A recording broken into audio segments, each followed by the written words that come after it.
Hi there, welcome back to your Apatros review. In this episode, Surface to Air, one of those Royal Oaks actionist films from the 1990s.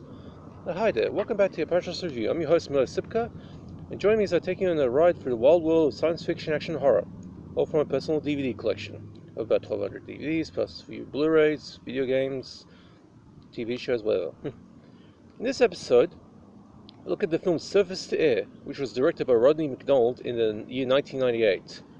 It was one of those direct-to-video features at Royal Oaks Entertainment, which was a studio that existed in the 90s, was putting out a lot of these films, quite a few of them. Now, this was one of a large number of modestly cheap B-action films that Royal Oaks Entertainment had made during the mid to late 1990s, usually with an eye towards the promotion of the US military with their staggering amount of rather impressive stock footage of US military hardware in action, from surfacing submarines to warplanes taking off from hangars and aircraft carriers, and also having the main characters being members of the US Armed Forces. Now, by the way, before I should mention, this was released onto both Flashback and RAAM Multimedia during the El Cheapo label's reign in the late 2000s and on the cusp of the 2010s. In this case, we have here a pretty mediocre B-action movie that doesn't really do much to make itself seen as anything more than a candidate for the video store crowd of the 1990s to rent the VHS for a night of relaxation or for light rotation on some small television networks at the time. The film, about two feuding half-brothers, who both happen to be members of the US military, Michael Madsen, who has starred in a lot of B-grade schlock over the years before getting a pretty decent shot in the arm for his career by starring Kill Bill as a Marine, and Chad McQueen as his naval air fighter pilot half-brother.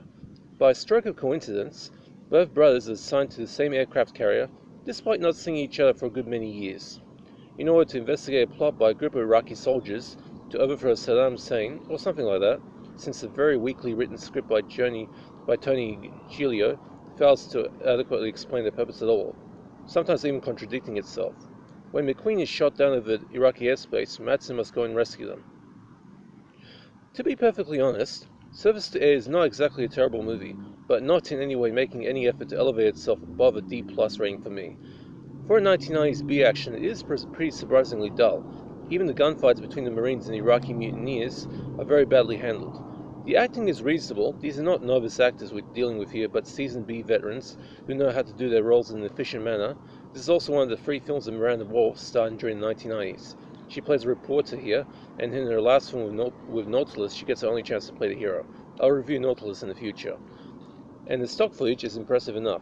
A reasonable choice for a weekend of binge watching for the fans of 1990s B-action. Although keep this one for viewing at an hour when you're not going to pay much attention to the TV screen. There's no gore in this film. As for nudity, well, this one's a little tricky to answer, as Chad McQueen's character's wife, Terry Fruccianti, listed on a different name of this film, shows off her breasts in a darkly shot sex scene. You can't really see much, but unless you boost the contrast on your TV, you'll be able to see a little more than the rough shape of her boobs. Where things get really interesting and perverse is that according to IMDb, Terry was born in 1982, making her only 3 years older than me. I was only 13 years old in 1998 when this was shot. So Terry would have to be 16 when she did this film. Unless the IMDb screwed up the birthday or the mild sex scene shown here could be just barely legal. I advise IMDb to double check that, otherwise I will not be watching this one again due to my personal ethical code. Anyway, I give Surface to Air a D+, a 3 out of 10, meaning it's mediocre. Now, the DVD, this film was released on a number of Flashback Entertainment released as part of the Action 210 movie set, which had like 10 films on it for a cheap price of about $10 or even less nowadays. And the quality of that set was pretty rough. It's actually very grainy, like a lot of noise in it. Also, the films on that set are they suffer from some sort of problem where the picture starts stuttering about 43 minutes in for some reason. I don't know why. But anyway, it was also released as a single through Flashback and also RAAM Multimedia released as well. You can get those discs for like $2 or $1 nowadays. Anyway, that's it for this review. In the next 3 episodes, I'm going to do something called the Monogram 9 Challenge, where I review all 9 films of the 9-picture deal that Bela Lugosi signed with a Monogram back in the 1940s. So from 1941 to 1944, Bela Lugosi starred 9 films, which were really low-budget films for Monogram Pictures, which was one of the really cheap studios at that time. In production value, some they're like the Asylum nowadays. Except the monk buses weren't a thing back then. Anyway, hope you're enjoying yourselves. Stay safe, and that's it for this review.